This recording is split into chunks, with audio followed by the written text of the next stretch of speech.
eu quero convidar os irmãos, por favor, para abrirem as suas Bíblias num livro do Antigo Testamento, que é o livro do profeta Jeremias. Jeremias, no capítulo 18, versículos 1 a 6. Esse é um dos textos, uma das passagens, uma das porções mais conhecidas do Antigo Testamento, no caso do livro do profeta Jeremias, e é sobre esta passagem bíblica que nós buscaremos refletir na noite de hoje. Jeremias capítulo 18, versículos 1 a 6. Diz assim a palavra do Senhor: a palavra do Senhor que veio a Jeremias, dizendo: levanta-te e desce à casa do oleiro, e lá te farei ouvir as minhas palavras. E desci à casa do oleiro, e eis que ele estava fazendo a sua obra sobre as rodas. Como o vaso que ele fazia de barro se quebrou na mão do oleiro, tornou a fazer dele outro vaso, conforme o que pareceu bem aos seus olhos fazer. Então veio a mim a palavra do Senhor, dizendo: não poderei eu fazer de vós como fez este oleiro, ó casa de Israel, diz o Senhor. Eis que, como barro na mão do oleiro, assim sois vós na minha mão, ó casa de Israel. Amém? Vamos agradecer a Deus e, como temos o hábito, vamos lhe pedir para que nos abençoe. Como, obviamente, nós precisamos da bênção de Deus, da direção de Deus, da presença de Deus em todos os momentos da nossa vida, nós também precisamos dela, da presença de Deus nesse momento, e vamos pedir ao Senhor, gracioso que é, bondoso que Ele venha falar ao nosso coração e venha nos instruir nesse momento. Senhor, nós queremos engrandecer o Seu nome, queremos te agradecer por esse dia que o Senhor nos deu. Obrigado, Senhor, pela nossa família, pelo nosso casamento, pelos nossos irmãos, pelos filhos, pais, avós, netos, tios, sobrinhos, pelos nossos vizinhos, pelos nossos amigos. Obrigado pelos nossos irmãos e irmãs em Cristo que aqui se encontram. Obrigado pela semana que o Senhor nos deu. Nela nós pudemos ver a sua grandeza, o Senhor agir, o Senhor nos sustentar, o Senhor nos preservar, o Senhor nos guardar. E obrigado porque se chegamos até aqui, é porque a sua bondade nos trouxe, é porque o teu Espírito nos acompanhou, é porque a sua bondade de algum modo nos cercou.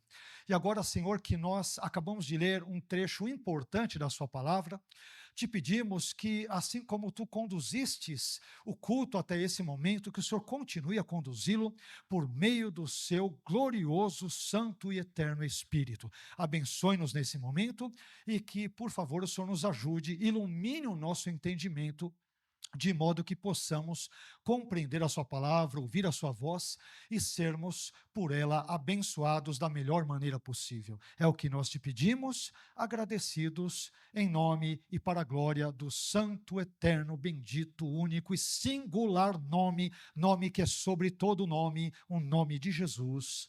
Amém. Deus abençoe, meu irmão, por favor, pode se assentar. Na noite de hoje, com base nesse texto de Jeremias 18, versículos 1 a 6, que acabamos de ler, eu gostaria de falar com os irmãos sobre o tema O Deus Oleiro, Jeremias e o Israel Barro. O Deus Oleiro, Jeremias e o Israel Barro.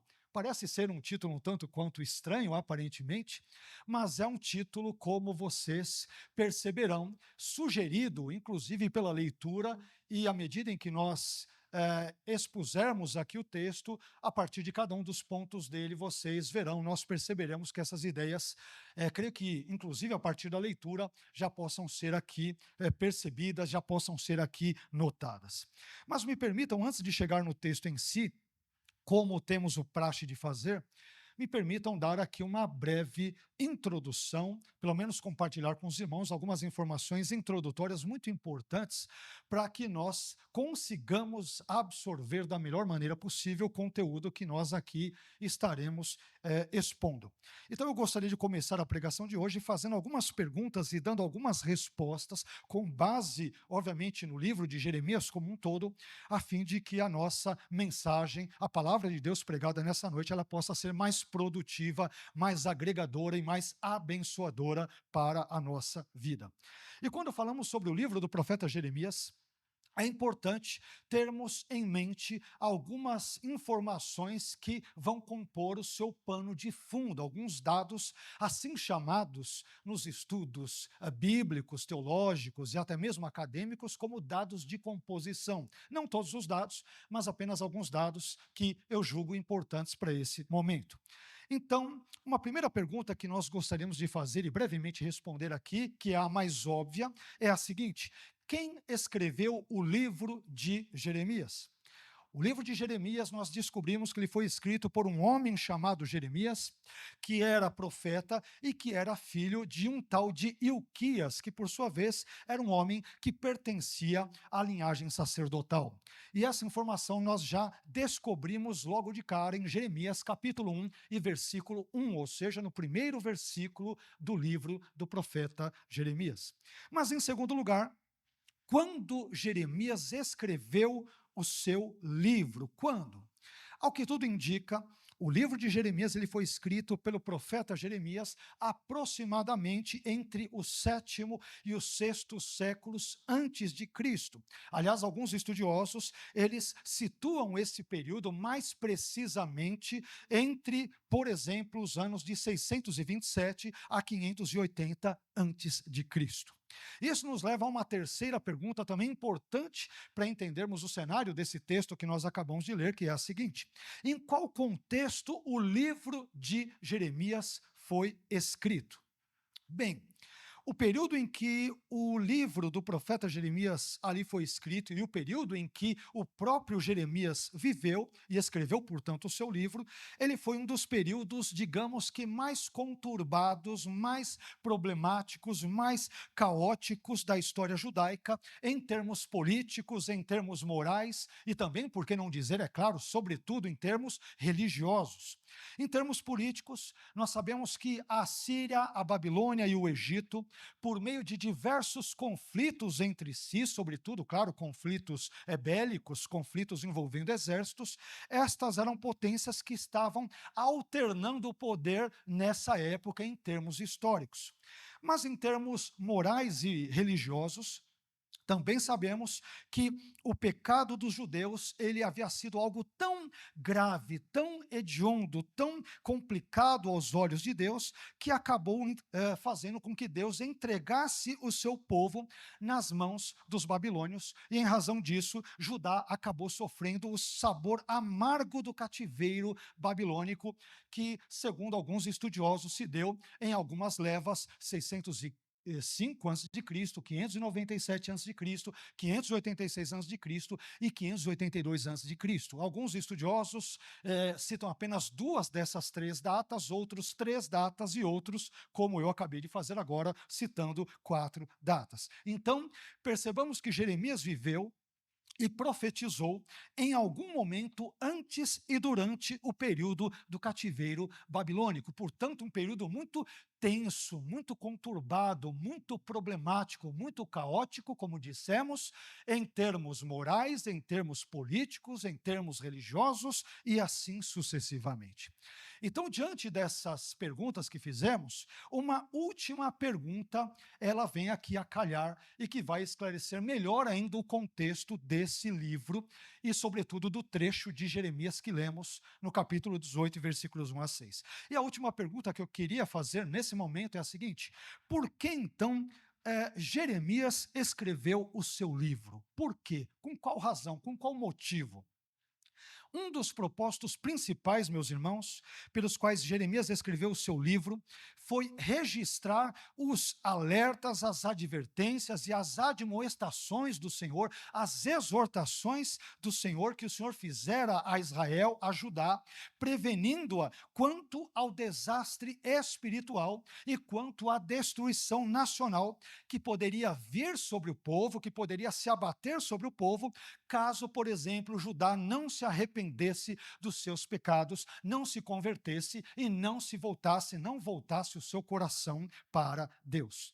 E como Judá acabou não dando ouvidos à voz do Senhor, Então, o povo acabou sofrendo as amargas experiências, as amargas consequências dos seus pecados no assim chamado cativeiro babilônico. Bem, é em meio a todo este cenário, de novo, caótico, tempestuoso, complicado, complexo, que se encontra o texto que nós acabamos de ler de Jeremias, capítulo 18, versículos 1 a 6.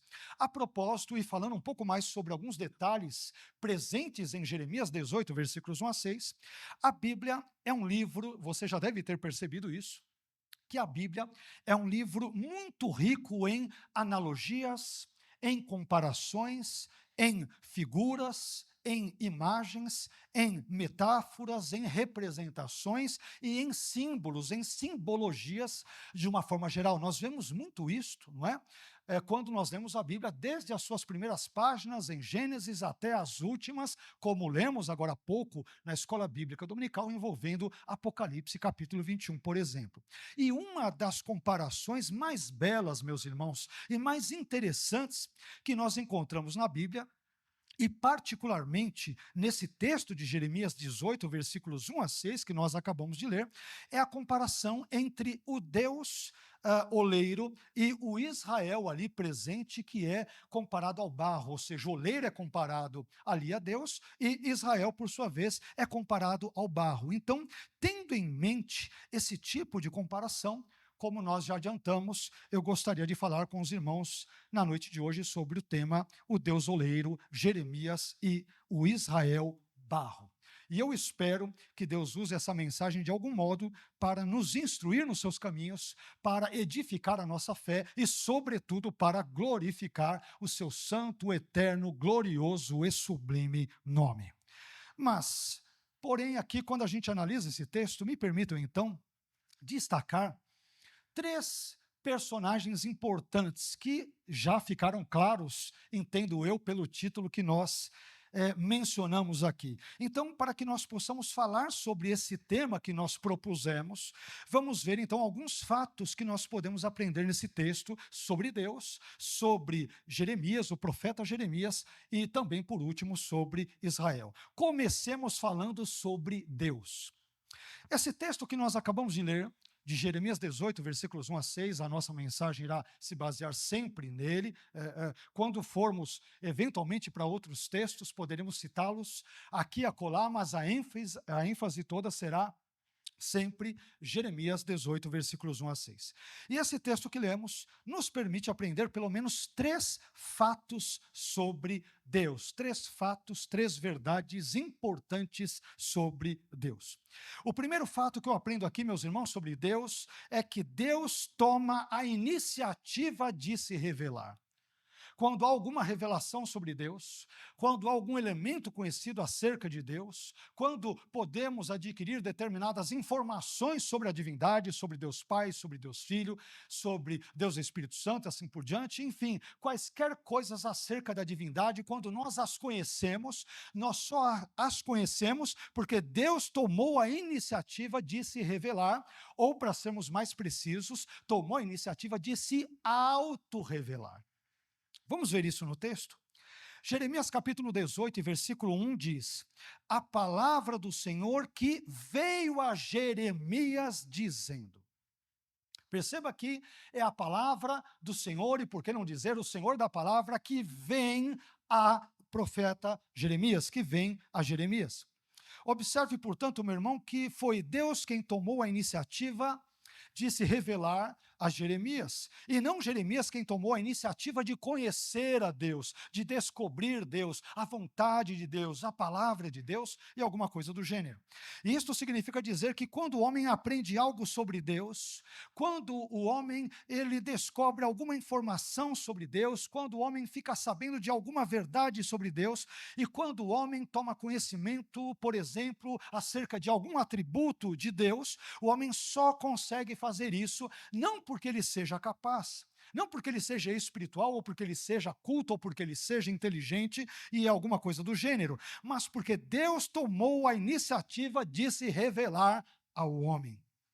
Em outras palavras, nós só conseguimos conhecer a Deus porque Deus, de forma condescendente, de forma graciosa, de forma misericordiosa, de forma generosa, Ele desceu até nós, Ele veio até nós e Ele se mostrou a nós. Se Deus não tivesse feito isso, meu irmão, minha irmã, nós permaneceríamos para sempre na ignorância e nas trevas.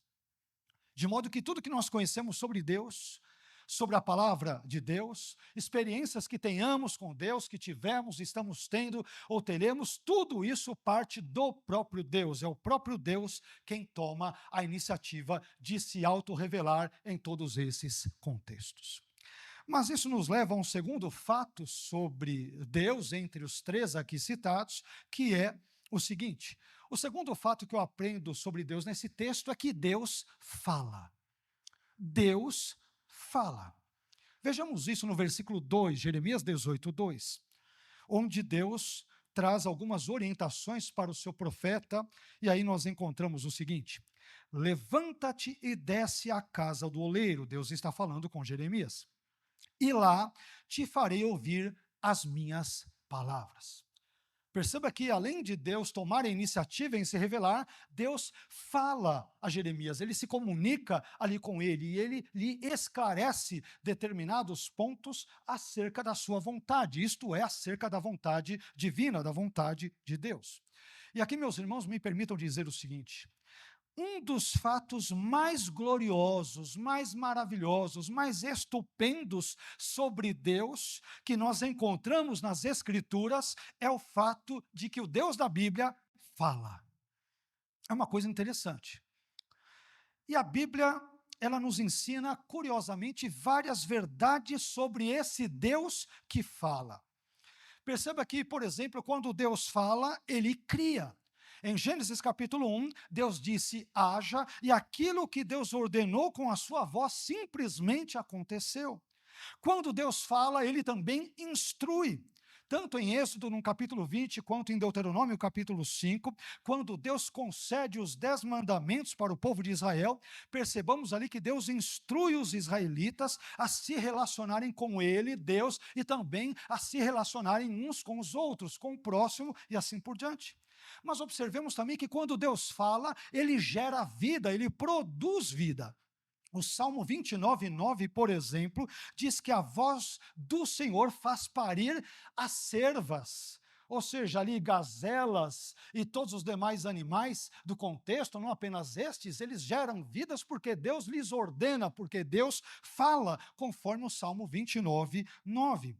Mais adiante, percebamos ainda no Salmo 29, outra verdade importante sobre a voz de Deus. Quando Deus fala, Deus também destrói.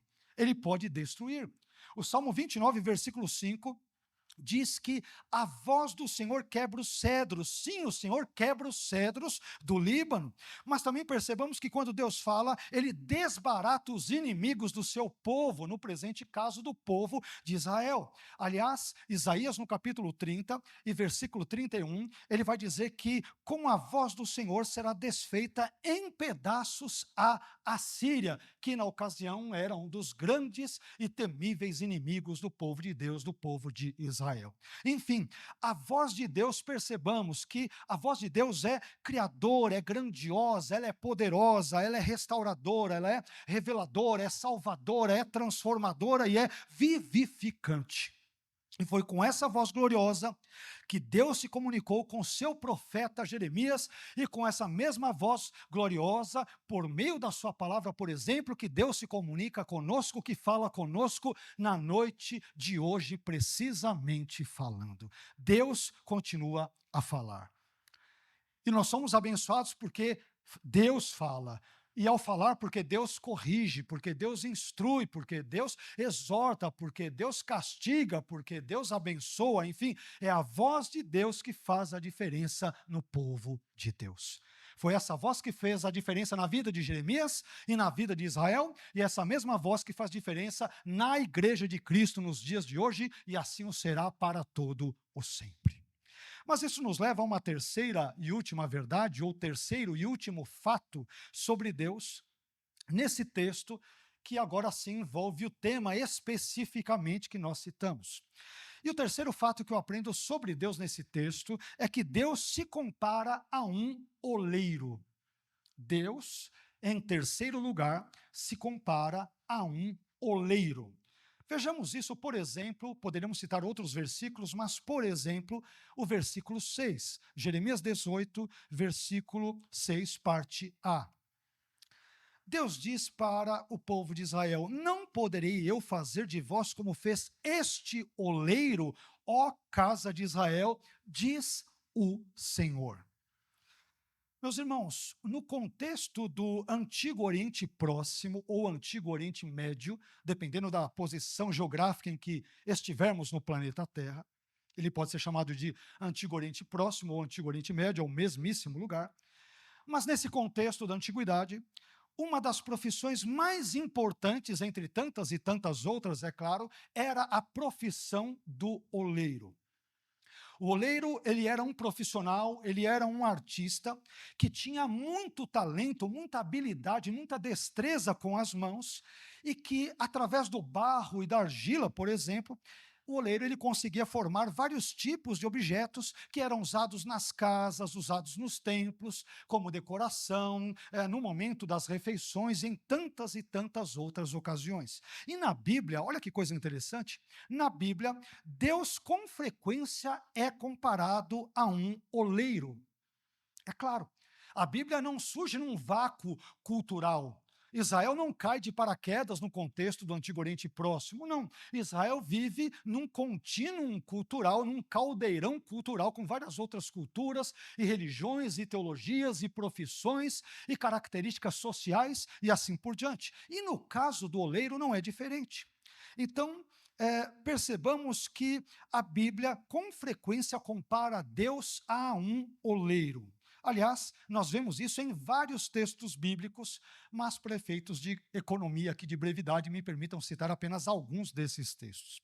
Em Gênesis 2:7, por exemplo, já no início da Bíblia, quando o texto bíblico diz: e formou o Senhor Deus o homem do pó da terra, Deus está sendo comparado nesse texto a um oleiro. O oleiro é aquele que mexe com barro. E a partir dele ele vai formar uma série de objetos. Dentre eles, no contexto, o objeto, entre aspas, é o homem. Não é, evidentemente, um objeto, porque depois Deus sopra o fôlego de vida nas suas narinas, ele se torna ali uma alma vivente. Mas perceba que em Gênesis 2:7, já uma das primeiras e mais belas e mais interessantes comparações da Bíblia compara Deus a um oleiro num dos momentos mais cruciais da história, que é quando Deus forma o homem do pó da terra. Mais adiante, já num dos profetas, em Isaías 64:8, o povo de Israel, o próprio povo, compara Deus a um oleiro. Quando diz, por exemplo, ali, nesse texto que citamos, de Isaías 64:8, o seguinte: mas agora, ó Senhor, tu és o nosso Pai, nós o barro, e tu o nosso oleiro, e todos nós obra das tuas mãos. Então a linguagem do oleiro que mexe com barro, que mexe com argila, que mexe ali com vasos e outras coisas, é uma imagem muito comum na Bíblia. E nós vamos ver que não é só no Antigo Testamento, no Novo também. Mas depois, indo um pouco mais adiante ainda, em outro livro considerado profético por nós cristãos evangélicos, mais precisamente em Lamentações 4:2, Deus novamente é representado como um oleiro quando o texto bíblico diz, por exemplo, o seguinte: os preciosos filhos de Sião, comparáveis a puro ouro, como são agora reputados por vasos de barro, obra das mãos do oleiro. E por fim, no Novo Testamento, Paulo, em Romanos 9, versículos 20 a 24, talvez o texto mais famoso onde essa comparação está presente, ali Paulo também compara Deus a um oleiro e os vários tipos de pessoas existentes no mundo a vários tipos de vasos, como, por exemplo, vasos de honra, vasos de desonra, vasos de ira e vasos de misericórdia. Então, percebamos que a Bíblia de forma muito clara e de forma muito consistente, retrata Deus com frequência como um oleiro. E por quê? Porque assim como o oleiro tem a capacidade e a habilidade de criar, de moldar e de transformar o simples barro em vários e diversificados tipos de objetos, da mesma forma, Deus tem um incrível poder de agir na história, na vida das pessoas e também na sua criação, da qual eu e você fazemos parte, da qual eu e você somos parte. Bem, mas tendo em mente tudo isso que eu acabei de dizer, nós podemos então aprender pelo menos duas lições sobre o Deus oleiro desse texto de Jeremias 18, versículos 1 a 6. Em primeiro lugar, observemos que o Deus oleiro, ele tem o Israel barro nas suas mãos. Por isso que foi importante nós traçarmos essa brevíssima comparação e darmos essa breve explicação, por mais que esse texto seja conhecido em geral dos cristãos, mas para que a gente entenda melhor aquilo que Deus quer nos transmitir por meio desse texto. Então, em primeiro lugar, o Deus oleiro, ele tem o Israel barro nas suas mãos. E aqui é interessante também vermos que, assim como Deus é comparado ao oleiro, como deixamos muito claro, da mesma forma Israel é comparado ao barro, já adiantando esse ponto que eu penso que tenha que ficado claro para os irmãos. Mas vejamos o que diz Jeremias no capítulo 1 e versículo 6, parte B. Eis que como barro na mão do oleiro, assim sois vós na minha mão, ó casa de Israel. Percebam que o próprio Deus se compara a um oleiro e compara o próprio povo dele ao barro, dentro dessa linguagem muito comum no contexto e na cultura do Antigo Oriente Próximo. Esse ponto é muito importante porque o próprio Deus, por meio do seu profeta, usa analogias, figuras, comparações, parábolas, símbolos a partir da cultura. Esse ponto é muito importante, porque embora Deus seja supracultural e ele esteja muito além da cultura, né, visto que ele é Deus, quando Deus quer falar com o homem, Deus como que se transculturaliza, ele entra na cultura humana, à exceção do pecado, é muito importante frisar, para falar as diversas culturas humanas. Então esse ponto também aqui é absolutamente relevante para a nossa reflexão na noite de hoje. Aqui, meus irmãos, o fato do Israel barro estar na mão do Deus oleiro é muito interessante. Essa imagem simbólica significa pelo menos duas coisas, entre outras. Pelo menos duas coisas. Primeiro, a imagem do Israel barro na mão do Deus oleiro significa que Deus, o Criador, ele tem uma relação estreita com Israel, que é parte, obviamente, da sua criação. Então, essa relação entre oleiro e barro aponta para uma relação estreita, um vínculo estreito, uma relação próxima. E segundo, a imagem do Israel barro na mão do Deus oleiro significa que Deus cuida do seu povo. No presente caso desse texto, o povo de Deus é Israel. É claro que Deus faz isso com a igreja, é claro que Deus faz isso com a minha e com a sua vida, mas nesse texto, o texto não fala da igreja, ele fala claramente de Israel. É muito importante que nós tenhamos isso aqui em mente. Ora, quando aplicamos essas duas verdades bíblicas que acabamos de citar para a nossa vida, isso significa dizer, então, que, em primeiro lugar, da mesma forma que Deus se relacionou com Israel, Deus também se relaciona com toda a sua criação. E isto significa dizer, meu irmão, que Deus também se relaciona conosco nos dias de hoje, cotidianamente, no nosso dia a dia. E ele faz isso por meio, por exemplo, da sua palavra, por meio de Jesus, por meio do Espírito Santo, por meio da sua igreja, por meio da sua criação, por meio da comunhão entre os santos e assim por diante. Em outras palavras, o Deus de Jeremias, o Deus da igreja, o meu Deus e o seu Deus, é um Deus relacional, é um Deus que não é apático, que não é indiferente aos negócios, circunstâncias, acontecimentos e eventos humanos, mas é um Deus que se relaciona com o seu povo, que se relaciona com a sua criação. Amém? Somente entendendo Deus com esse quesito, por exemplo, é que nós entenderemos por que, por exemplo, Deus faz diversas perguntas nas Escrituras. Você já deve ter lido isso, já deve ter percebido. Uma das coisas mais interessantes, que eu acho particularmente deliciosas em termos literários, em termos teológicos, e já disse isso em outras circunstâncias para os irmãos, mas uma das coisas mais maravilhosas que eu acho na Bíblia é Deus fazer perguntas. É muito interessante, né?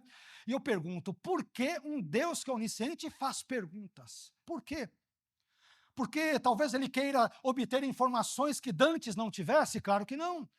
Porque Deus ele não tenha um conhecimento cabal, um conhecimento pleno, um conhecimento absoluto? É claro que não. Mas Deus muitas vezes na Bíblia faz perguntas porque ele quer se relacionar com as pessoas. E aí eu posso entender, porque em Gênesis capítulo 3, assim que Adão e Eva pecam, Deus pergunta para Adão, onde estás? Como assim? Como que um Deus onisciente pergunta para o homem finito, pecador, onde ele está? É claro que Deus não quer saber onde ele está, Deus sabe onde ele está, mas Deus quer que Adão fale com ele, que se relacione com ele, que se arrependa, que se comunique com ele, porque o Deus da Bíblia, que é o Deus de Jeremias, o Deus de Israel, nesse texto, o Deus da igreja, é um Deus relacional, é um Deus que se relaciona com as suas criaturas, e é por isso, por exemplo, portanto, que ele, entre outras coisas, faz perguntas. É uma das coisas mais curiosas da Bíblia, um Deus que faz perguntas. É muito interessante. Mas continuando aqui o nosso argumento nesse texto, em segundo lugar, assim como o Deus oleiro, ele cuidou do Israel barro e o teve em suas mãos, da mesma forma o Deus oleiro cuida da sua igreja, ele cuida desse planeta, ele cuida da nossa vida em particular e cuida de todas as demais coisas. Todas as coisas, meus irmãos, estão nas mãos de Deus. A igreja está nas mãos de Deus, a minha vida e a sua vida estão nas mãos de Deus, o universo está nas mãos de Deus, o diabo e os demônios estão nas mãos de Deus. Não há nada nesse universo que esteja fora do alcance, do controle, do poder das mãos onipotentes do nosso Deus. Eu e você, aliás, estamos nas mãos desse Deus. Mas isso nos leva a um outro subponto, como nós mencionamos, que diz o seguinte, em segundo lugar, o Deus oleiro, ele é soberano no seu trato com o Israel barro. Deus não apenas tem Israel nas suas mãos, como o oleiro tem o barro na mão dele, ou nas mãos dele, quando ele está fazendo o seu trabalho na confecção de um vaso de barro, de um objeto de argila ou qualquer outra coisa.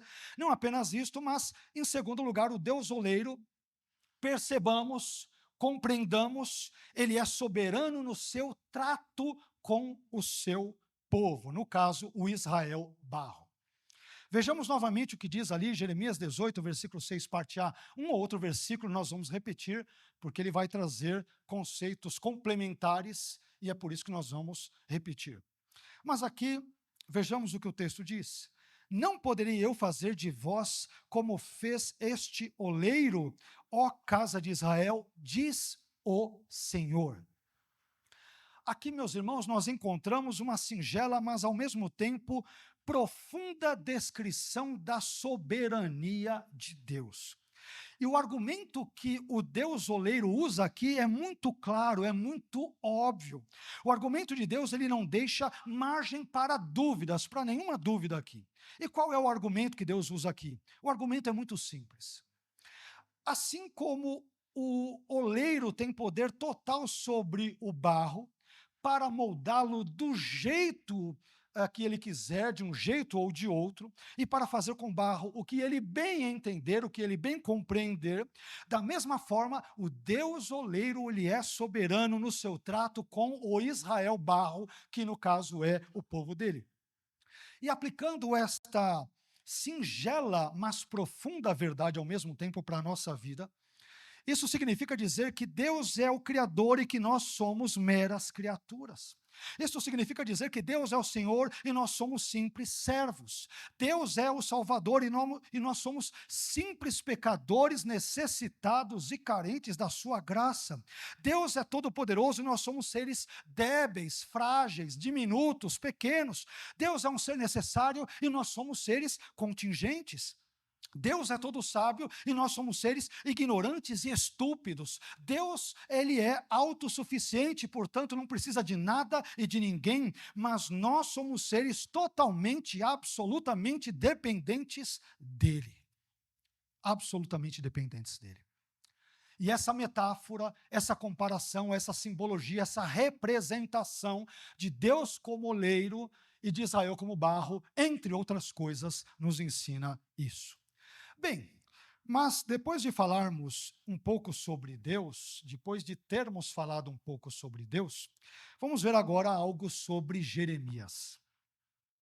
Esse texto de Jeremias 18, versículos 1 a 6, que lemos, nos permite também aprender aqui pelo menos 3 fatos sobre Jeremias. Primeiro fato, Jeremias recebe a palavra do Senhor. Novamente, Jeremias 1:1 diz, a palavra do Senhor que veio a Jeremias dizendo. Jeremias recebe a palavra do Senhor. Note, meu irmão, que o profeta Jeremias não criou a palavra do Senhor, não elaborou a palavra do Senhor, não inventou a palavra do Senhor, não articulou a palavra do Senhor e não produziu a palavra do Senhor, não foi ele que a fabricou. Em vez disso, Jeremias apenas recebeu a palavra do Senhor. Isto significa, entre outras coisas, significa dizer que o profeta não é um agente ativo que cria a palavra, mas é apenas um agente passivo, ou seja, um receptor da palavra. E, portanto, o profeta, quando profetiza, ele não fala de si mesmo e por si mesmo, mas apenas transmite aquilo que Deus lhe disse, aquilo que Deus lhe mostrou, aquilo que Deus lhe falou, ou aquilo que Deus, enfim, lhe revelou. Meus irmãos, Deus não nos autorizou a adaptarmos a sua palavra, a atualizarmos a sua palavra, a mudarmos a sua palavra ou a revisarmos a sua palavra. Se Deus nos deu a sua palavra, a única coisa que ele espera de nós é que nós a recebamos, que nós a acolhamos e que nós possamos transmiti-la fielmente, tal como nós a recebemos desse Deus Todo-Poderoso que nos tem a todos nós nas palmas das suas mãos. Amém? Mas isso nos leva a um segundo fato sobre Jeremias. Em segundo lugar, eu também aprendo nesse texto que Jeremias obedece a palavra do Senhor. Jeremias não apenas recebe a palavra, mas ele obedece a palavra do Senhor. Vejamos isso em Jeremias 18, versículos 2 a 3, parte A. Levanta-te e desce à casa do oleiro, Deus falando para Jeremias, e lá te farei ouvir as minhas palavras, versículo 3, parte A, e desci à casa do oleiro. Aqui o texto bíblico nos mostra 2 coisas muito claras, muito transparentes, clarevidentes. Primeiro, o texto bíblico mostra Deus dando uma ordem expressa para Jeremias, desce à casa do oleiro. E segundo, o texto bíblico mostra Jeremias simplesmente obedecendo a essa ordem divina, e aí o texto diz, e desci à casa do oleiro. O texto é muito simples. Deus ordenou, o profeta obedeceu. Tão simples quanto isso. Deus falou, faça, e Jeremias falou, ok, está feito. E esse simples fato, meus irmãos, nos ensina uma óbvia e importante e necessária verdade, sobretudo nos dias de hoje. Nós devemos obedecer a palavra do Senhor.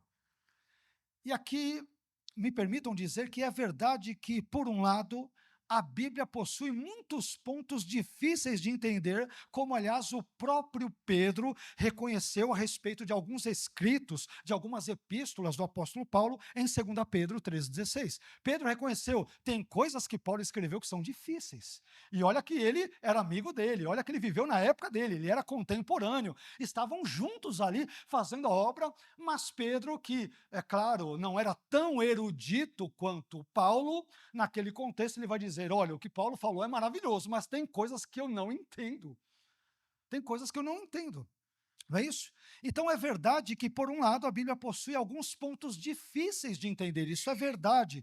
Mas, por outro lado, É verdade também que existem pontos mais fáceis. Os pontos mais importantes da fé cristã, eles são fáceis de serem compreendidos. Você não precisa ser um gênio, não precisa ser teólogo, não precisa ser um doutor em teologia para compreender os elementos e os pontos fundamentais, rudimentares da fé cristã. Não precisa ser nenhuma pessoa inteligente para isso. Então, diante desse fato, você talvez possa questionar: ah, mas eu não sei se Jesus voltará antes, durante ou depois ali da grande tribulação. E eu respondo: ok, mas você sabe que ele voltará. Então, aguarde a volta de Jesus, deseje a volta de Jesus e anseie pela volta de Jesus, estando preparado para a volta de Jesus. Se ele vier antes, se ele vier durante, se ele vier depois. Isso é um detalhe. O que importa é que ele virá. E todos os cristãos conservadores bíblicos concordam que Jesus voltará. Amém? Além disso, talvez você possa questionar: ah, mas eu não sei como explicar a Trindade. E eu te respondo: ok, eu também não sei explicar, nenhum cristão consegue explicá-la, pelo menos não de forma consistente e perfeita e precisa. Então, talvez nós não consigamos explicar a Trindade, mas olha que coisa interessante. Você sabe, por outro lado, que deve amar a Deus acima de todas as coisas e deve também amar o próximo como a você mesmo. Então, ame. Esse é o ponto importante. Meus irmãos, quando nós chegarmos naquele grande dia, isso foi citado um pouco aqui na Escola Bíblica Dominical, Deus não irá nos julgar com base nos textos difíceis da Bíblia que nós não conseguimos entender e não conseguimos praticar, mas irá nos julgar com base nos textos fáceis da Bíblia que nós entendemos, que nós podemos obedecer, mas que preferimos muitas vezes desobedecer, podendo tê-los obedecido. Deus não vai me perguntar: mas, Carlos, por que você não foi inteligente o suficiente para explicar com detalhes a Trindade? Senhor, é um mistério, eu não sei, ok. Mas se ele for nos fazer uma pergunta, onisciente que é, mas dentro daquele elemento relacional que nós explicamos agora há pouco, ele poderá me dizer: ok, Carlos, eu sei que a Trindade não dá para entender, mas você entendeu quando eu disse para me amar acima de todas as coisas e o próximo como a você mesmo?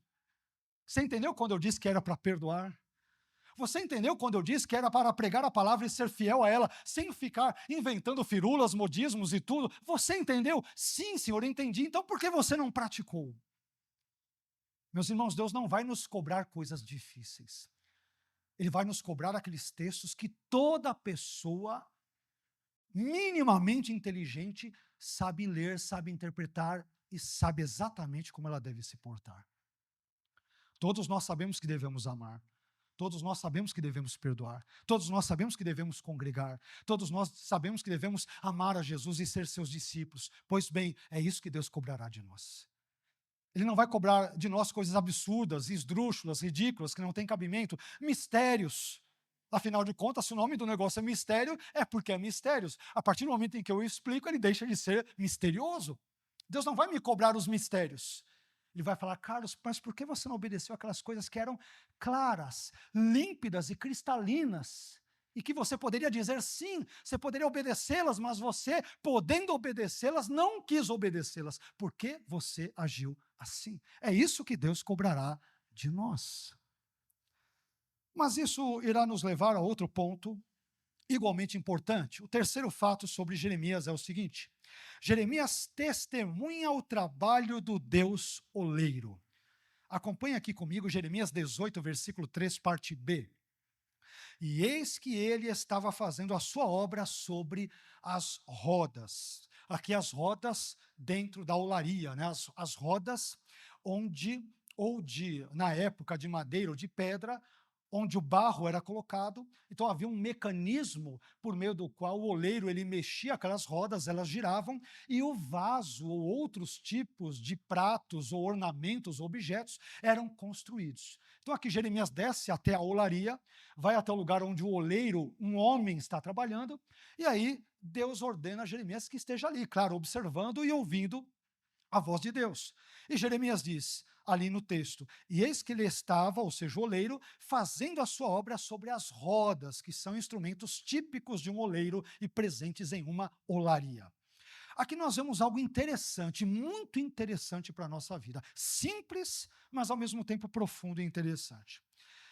Perceba que Deus ordenou a Jeremias que descesse à casa do oleiro, e Jeremias, como vimos, obedeceu a ordem de Deus e desceu até a casa do oleiro, até a olaria. E chegando lá, Jeremias observou como o oleiro trabalhava com barro com auxílio das rodas, conforme nós mencionamos. E Jeremias, ao ver como um oleiro humano trabalhava com barro, ele pôde aprender, então, por analogia, por comparação, ainda que uma comparação finita e humana, ele pôde aprender como Deus oleiro trabalha com o seu povo. E aqui, meus irmãos, vai uma lição muito singela, mas ao mesmo tempo profunda para nós cristãos. Às vezes, ou eu diria muitas vezes, Deus nos ensina algumas das lições mais preciosas da nossa vida, quando talvez nós estejamos observando alguns eventos e situações bem corriqueiras do nosso dia a dia, do nosso cotidiano. Às vezes Deus pode usar uma profissão, um acontecimento, um problema, uma tragédia, um animal ou qualquer outra coisa ou situação para, por meio dela, nos ensinar importantes lições de vida. Portanto, não desprezemos os acontecimentos do nosso dia a dia, bons ou maus, porque Deus pode nos ensinar lições preciosas através deles. Esse ponto é muito importante para nós, porque às vezes nós podemos ser tentados a pensar, não, Deus quando fala, ele fala apenas no culto, na hora que o pastor prega, na hora que o irmão prega, na hora que o louvor canta, tem louvores bíblicos, então Deus fala. É verdade que Deus fala, é verdade que Deus está falando agora, é verdade. É verdade que quando abrimos a Bíblia, Deus fala. É verdade que quando vemos um vídeo sobre um estudo bíblico, uma pregação, ou algo do gênero, que seja condizente com as Escrituras, Deus fala. Mas, meus irmãos, Deus também pode falar por meio de circunstâncias e situações bem corriqueiras do nosso dia a dia. Deus pode falar por meio de um simples canto de um pássaro. Pode falar e fala. Pode falar por meio de um simples sorriso de uma criança. Ele pode falar a partir de um cumprimento de um vizinho. Ele pode falar a partir de um problema familiar, conjugal, profissional, por meio de situações corriqueiras da vida, se estivermos atentos, assim como Jeremias numa olaria, e observarmos, podemos, a partir das coisas do nosso dia a dia, vermos a mão de Deus, Deus agindo, Deus instruindo, Deus falando, Deus corrigindo e Deus nos instruindo nos seus sábios e santos caminhos. Portanto, não percamos de vista muitas coisas do nosso dia a dia, porque Deus pode usá-las para nos trazer lições poderosas. Não, Deus vai falar por meio de visões, de anjos, de sonhos. Eu creio que Deus também fala por esses meios, que são chamados meios extraordinários. Mas Deus também fala, percebamos, por meio de situações ordinárias. É o dia a dia. Talvez uma situação que você veja todo dia, e de repente você para e fala, meu Deus, eu nunca tinha reparado nesta situação X. Que é uma coisa que pode ser simples, mas ela ao mesmo tempo ela é acalentadora, ela é instrutiva, é algo que vem de Deus, é algo que de fato fala ao nosso coração, as nossas necessidades e assim por diante. Bem, mas depois de termos falado um pouco sobre Deus e mais um pouquinho sobre Jeremias, me permitam falar agora um pouquinho sobre Israel. E esse texto de Jeremias 18, versículos 1 a 6 que lemos, nos permite aprender também pelo menos 3 fatos sobre Israel. Fatos estes que eu creio que tenham sido já percebidos à simples leitura do texto, mas é importante mencioná-los. O primeiro fato que eu aprendo sobre Israel nesse texto, meu irmão, é que, como já vimos, Israel é comparado ao barro. A esse respeito, Jeremias 18, versículo 6, parte B, diz: eis que como barro na mão do oleiro, assim sois vós. Vós quem? Israel, na minha mão, ó casa de Israel. Deus vai dizer ali, Jeremias 18, 6, parte B. Uma das características fundamentais do barro Existem outras, mas uma das características bem peculiares do barro é a sua plasticidade, ou seja, é o fato do barro ser facilmente moldável, mudado e transformado, especialmente quando ele está úmido, quando ele está molhado. Ele pode ser mudado para lá e para cá. Eu quero fazer uma xícara. Claro, se você tiver conhecimento, né? Se tiver o talento, se tiver a capacidade, a habilidade, você pode pegar e fazer uma xícara.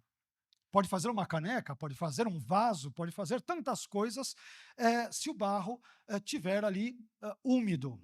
E essa simples verdade, meus irmãos, nos ensina que tanto Israel, no contexto da antiga aliança, quanto nós, nos dias de hoje, devemos ter um coração flexível, ensinável e moldável, a fim de que o Deus oleiro nos mude, nos transforme e nos restaure de acordo com a sua gloriosa e poderosa vontade.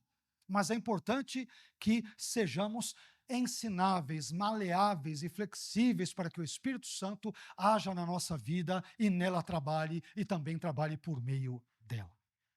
Segundo fato que eu aprendo sobre Israel. Israel, por ser comparado ao barro nesse texto, deve ter consciência da sua fragilidade. Outro ponto muito importante nesse texto. Aliás, acompanhe comigo o que diz Jeremias 18, versículo 4, parte A. Como o vaso que ele fazia de barro se quebrou na mão do oleiro, Jeremias desceu à olaria, viu o oleiro trabalhando ali junto com as rodas, e naquele momento em que ele estava vendo, olha Deus trazendo lições, ele viu que naquele momento o barro que estava formando um hipotético vaso ali, ele se quebra. Mas a boa notícia é que se quebra onde? Na mão do oleiro. O vaso não cai no chão, ele se quebra na mão. Podemos passar por dificuldades, angústias, aflições, problemas, mas se estamos nas mãos do Deus oleiro, então está tudo bem. Estarmos nas mãos de Deus é a coisa mais maravilhosa e gloriosa que possa existir na vida de um ser humano. Mas, meus irmãos, observem algo comigo aqui. Uma vez que Jeremias 18, versículos 1 a 6, estabelece um quadro comparativo entre o Deus oleiro e o Israel barro, como vimos sobejamente na noite de hoje. Isto significa que quando o profeta Jeremias desceu até a olaria e viu um vaso de barro ali se quebrando nas mãos do oleiro, Jeremias certamente entendeu a relação que havia naquele contexto entre a fragilidade do barro e a fragilidade do povo de Israel. Portanto, lembre-se de que vasos de barro se danificam, vasos de barro se deterioram, vasos de barro estragam, vasos de barro se quebram, vasos de barro racham, vasos de barro trincam, enfim, resumindo em uma única frase, vasos de barro são frágeis. Frágeis. E desse modo, se existe uma verdade da qual todo ser humano deve estar consciente, ou deveria estar consciente, essa verdade é a consciência da sua própria pequenez e da sua própria fragilidade. Meus irmãos, nós somos seres débeis, frágeis, efêmeros, finitos, pequenos e temporários. Nós somos seres absolutamente frágeis.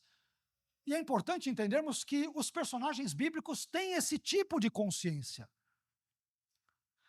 Uma das coisas que todo cristão deveria ter, isso é para ontem, né? Qualquer ser humano, é claro, mas o cristão especialmente deveria ter uma consciência dessas. Qual é? Eu sou frágil. Eu sou frágil. Pode ser uma pessoa habilidosa, inteligente, ganhar bem, hoje ter muita saúde, e glória a Deus, ter conquistado muitas coisas. Meu irmão, glória a Deus pela sua vida. Mas, a despeito disso tudo, nunca se esqueça de que você é frágil. A autoconsciência da nossa fragilidade é muito importante porque ela nos preserva, por exemplo, do orgulho, da arrogância, da presunção, da prepotência, daqueles chavões, daqueles clichês ridículos. Você sabe com quem está falando e aquelas coisas todas. Quando nós temos uma autoconsciência da própria fragilidade, as coisas mudam. E os personagens bíblicos, em geral, têm esse tipo de consciência. Quer ver só? Eu vou dar alguns breves exemplos. Abraão, em Gênesis 18, 27, ele disse: Eu sou pó e cinza. Ele sabe que é frágil.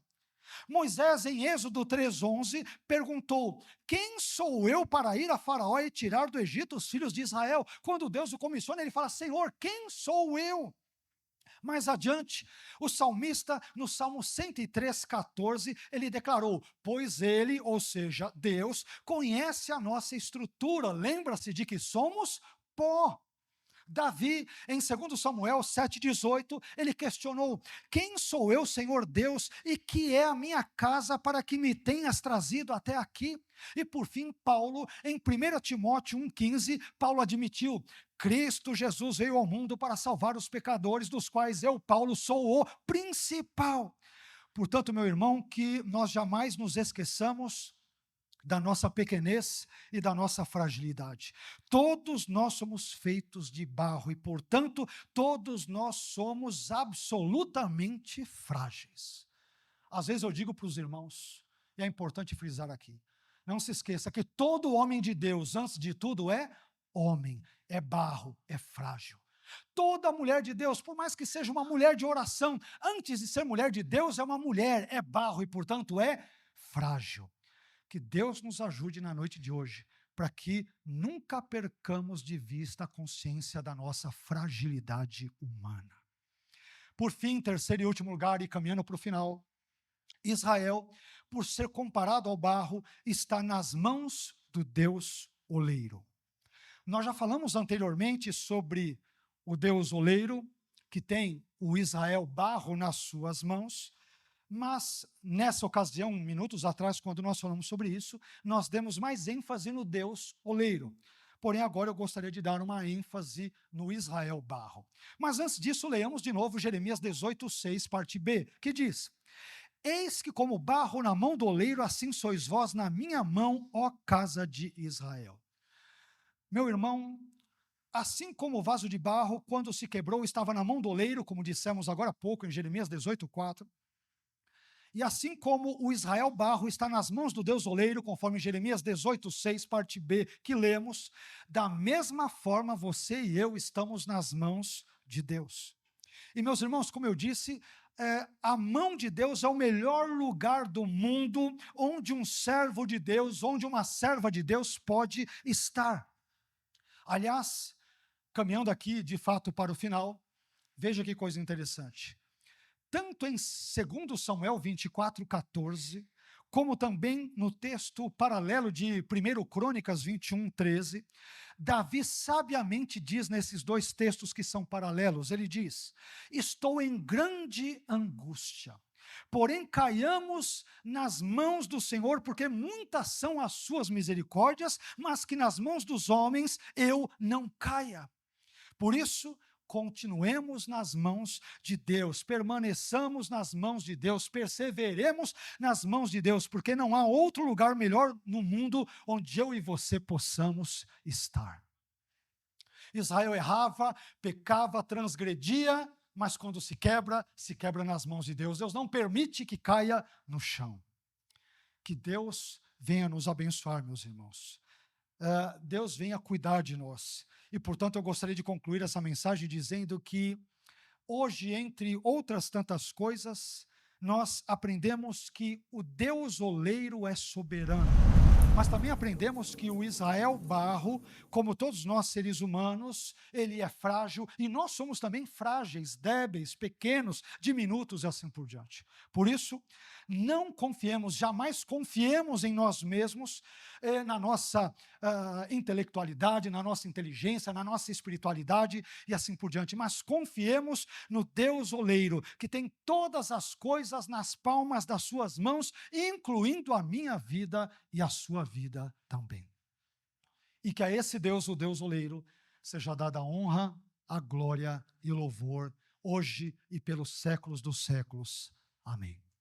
Vamos ficar em pé?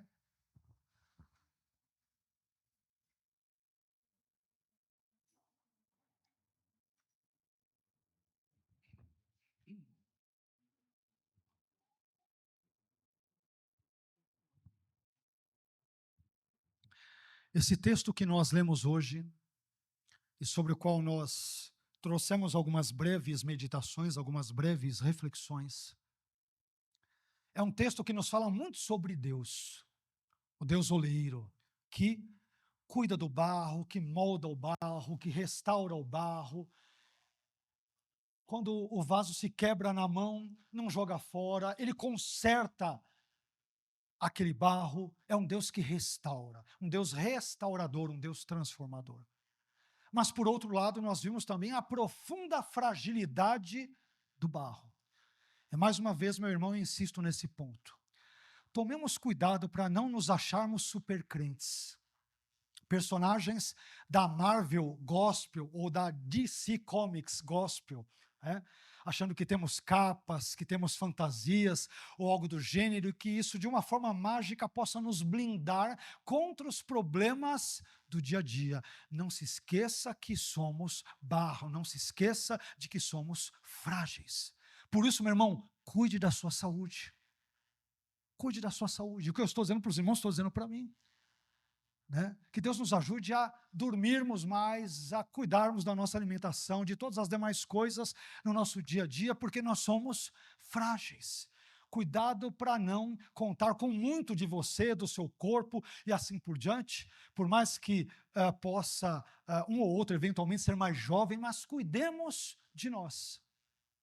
Paulo, quando ele escreve para Timóteo, ele diz para ele: tem cuidado de ti mesmo e da doutrina. Perceba que, em primeiro lugar, Paulo diz: cuide de você e depois da doutrina.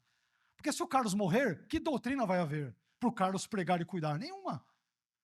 Se eu cuidar da doutrina, que é importante, é relevante, é absolutamente importante, mas se eu me esquecer de mim mesmo e ficar doente e morrer, que doutrina haverá para eu cuidar? Nenhuma.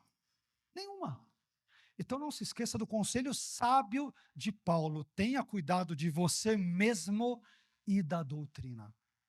Meu irmão, durma, coma bem, descanse, curta a sua família, ok? Obviamente, nunca se esqueça de Deus, da casa de Deus, da palavra de Deus, dos valores de Deus, da eternidade. Nunca se esqueça. Mas cuide de você, da sua saúde mental, da sua saúde física, da sua saúde ministerial, psicológica. Cuide de você. E cuide também da doutrina. Amém? Vamos orar? Senhor, eu quero te agradecer porque tu falastes várias coisas importantes ao nosso coração nessa noite. Obrigado, Senhor, porque aprendemos essa verdade bíblica de que tu és o Deus oleiro, ou o Senhor mesmo é comparado a um oleiro, alguém que molda o barro, alguém que transforma o barro conforme a sua vontade, conforme o seu querer na sua palavra. Mas também aprendemos, por outro lado, que Israel, e não só Israel, mas todos nós seres humanos, somos comparados ao barro. Mesmo porque dele nós viemos, porque conforme pregamos na noite de hoje, quando o Senhor forma o homem, o Senhor o forma do pó da terra, assim como um oleiro, por exemplo, faz com o barro. Todos nós somos barros nas suas mãos. Tu és o Deus oleiro. E como Deus oleiro, o Senhor é soberano no seu trato, na sua maneira de lidar com o barro. Eis-nos aqui nas suas mãos nessa noite, Senhor. Que o Senhor nos molde conforme a sua palavra. Que o Senhor nos quebre conforme o teu querer, a fim de que sejamos recompostos, recriados, não de acordo com nós mesmos, não de acordo com a nossa falsa sabedoria, mas de acordo com a sua vontade expressa nas Escrituras Sagradas. Nos molde nessa noite, Senhor. Nos transforme. Ajude-nos a termos uma autoconsciência da nossa fragilidade. Ajude-nos a não avançarmos o farol vermelho em tantas circunstâncias da nossa vida, achando que não precisamos nunca dormir, não precisamos descansar, não precisamos ter boas horas e noites de sono. Nos ajude, Senhor, e eu te peço que o Senhor me ajude também, porque eu particularmente também preciso disso para a minha vida. Mas eu te peço que o Senhor ajude a sua igreja como um todo. Ajude-nos a termos uma consciência da nossa total, profunda e absoluta fragilidade e dependência de Ti, Senhor.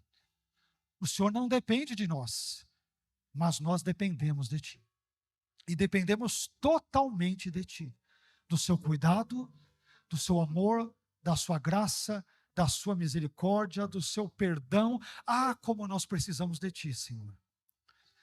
Mas ajude-nos, como ajudastes a Jeremias, quando o Senhor ordenou-lhe para que ele descesse à olaria até a casa do oleiro e ali observasse o oleiro trabalhando.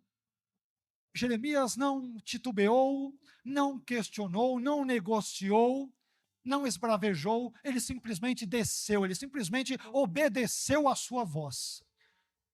Ah, Senhor, nos ajude a sermos crentes obedientes. Ajude-nos a não sermos crentes que de fachada queiram negociar a sua palavra e os seus valores. Ajude-nos a sermos obedientes. E às vezes isso é tão fácil, mas às vezes nós agimos de forma tão carnal que queremos mais obedecer à nossa própria vontade do que à sua vontade, que é boa, perfeita e agradável.